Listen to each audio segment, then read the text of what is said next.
What is going on, guys, and welcome to a new video. And today the Gemstone Dragons were released into the game. Many of you thought this was an April Fool's joke, but no, it has actually been released today. And I will go over a quick summary video, overview of what you need, show you the dragons themselves, the special attacks that they do, and then my opinions on it. For those of you who just want an abridged version of this update, whether you should go and interact with this content or not, I pretty much think this is going to be dead content from release, because unless the armor is absolutely incredible, it seems like a pretty lackluster update to me. The special attacks for all the dragons are exactly the same, except they have slightly different tweaks for each dragons.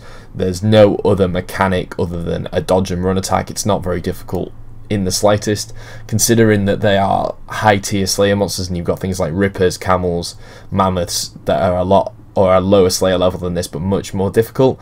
Even like Rune Dragons, I feel like Rune Dragons were a good balance between mechanic difficulty and Slayer level, but these are just a massive letdown in my opinion. And I know that there was a lot of hate towards the difficulty of Elite Slayer creatures, but I think that they've gone in the opposite direction and actually given us just more stand, click and watch Slayer creatures, which is kind of disappointing.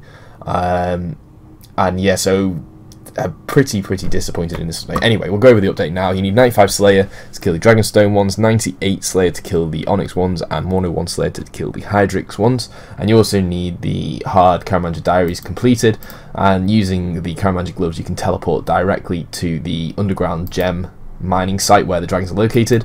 There's this new guy here, Kelhair, and you pay him either Dragonstones, Onyxes or Hydrixes, and they allow you to kill a certain amount of dragons whilst in the cave. So if you sacrifice one Dragonstone you get 2 kills, 1 Onyx you get 400 kills, and 1 Hydrix you get 4,000 kills. Based on the current prices of the gems, it all works out to around 6k per kill cost. Anyway, we'll head inside now and I can show you off the dragons, the special attacks, and then final views of this update. First room is the Dragonstone Dragons, and they are all unaggressive, they don't attack you. So level 119, 40k hit points. Second room is just up here, which is the Onyx Dragons. They have 50k life points and are level 126. And the final room is the Hydrix Dragons, which are level 133 and have 60k life points. So 10k increase in life points each. And as I said earlier, in order to attack these Hydrix Dragons, if you haven't got a Wilder Pie, it'll just tell you that you need a higher Slayer level to attack them. But eating the pie then allows me to damage the dragons, as you can see there. Okay, so on screen at the moment you can see the only mechanic that all of the 3 dragons have. So it's this little sort of slug type thing that you'll see appear in front of the dragon, and it'll like crawl towards you, and when it gets underneath you it'll create like a 2x2 sort of spike, gem spike underneath you, and each of the different ones has a different effect on you. So the Hydrix one, they're the adrenaline dragons, so they drain all your adrenaline and mean that you only gain 50% adrenaline for the next like 10 seconds. The Onyx ones, when the spike hits you, it heals them, and the Dragonstone ones reduces your resistance to Dragonfire, which is by about 2 minutes, which is pretty annoying when you're like using overload salves or whatever. So if you are going to use overload salves, bring along another anti-fire as well, because if that does get drained you don't want to be wasting sips on that.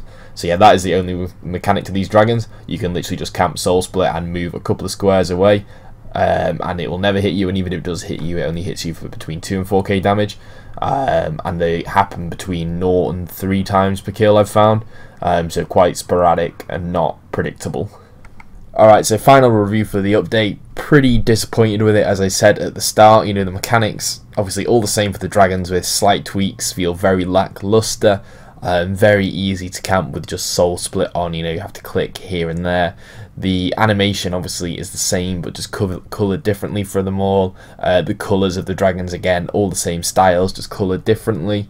And just overall, I feel like not enough effort has gone into an update that could have been really good. Like Rune Dragons, Adamant Dragons were so hyped, and like people still kill them for Slayer creatures now for those boot drops, and it's like quite an exclusive and rare drop, and it's nice to get one of those boot drops. Whereas I feel with these ones, because like their normal drop table is actually so bad, as well as the fact that there's not really much mechanic to them, they just feel like they're not going to be killed much at all. Unless the only thing I can see changing that is if the armor is, as I said, really good, or if they give just crazy Slayer XP. Now I did try and get a task, I blew through like 300-400 Slayer points, didn't manage to get one, so I'm not 100% on the XP rates yet for Slayer. I will obviously try and get a task, and I'll cover that in probably my Road to 120 Slayer series. And yeah, I am going to do a loot from 500 Hydrix Dragon videos. At the moment I've been very underwhelmed by the drop table, but it obviously will be cool to get one of the new items just because it is a new item, and show that off. And obviously for you guys, you can see how much money you'll be making, or potentially, in my opinion, probably losing doing these as a Slayer task. But yeah, I hope you guys have enjoyed. Do keep an eye out for the loot from 500 of the Hydrix Dragons. Probably not going to do the Onyx or the Dragonstone Dragons, but that will depend on sort of your guys' feedback, whether you guys want to see that sort of video. But yeah, do please smash that thumbs up button if you've enjoyed this video and it has been useful for getting a quick overview of the update without having to go and test it out yourselves. And let me know if you guys do want to see that loot from 500 Hydrix Dragons videos, and I'll see you guys in the next one. Thanks for watching. Peace.